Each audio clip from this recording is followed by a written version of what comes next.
Dahil nga trending si Unclezy at madaming guesting, ay nag-react si Flo G. Natutuwa si Flo G dahil siya ay nagsisikap na gayahin si Skastekli. Welcome to Sikat Story. Dahil nga trending si Unclezy at madaming guesting, ay nag-react si Flo G.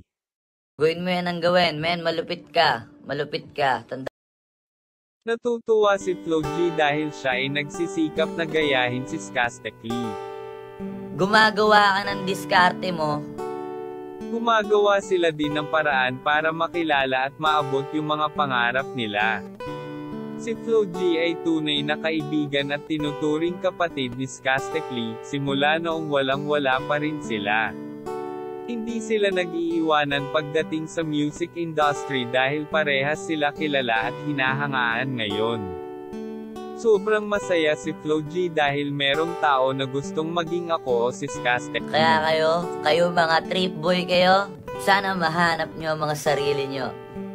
Ito nga ngayon si Unclezy na patuloy sinusundan ang karera ni Skastekli at hindi tumitigil hanggat hindi siya makilala ng mga taong bayan.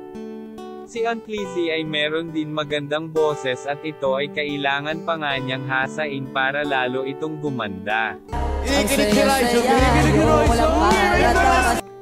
Ang mga naging guesting nga ni Unclezy ay sa balita na 1PH, Rekestang Radio, GMA Bawal Judgmental at marami pa.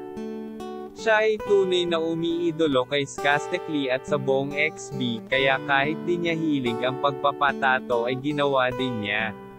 Ganyan pag umiidolo ka. Gagawin mong lahat para gayahin at sundin siya. Comment kayo kung magkakaroon ba ng collab sila ni Skastekli. Yan lang ang ating mainit na chika. Halina't mag-like, share and subscribe.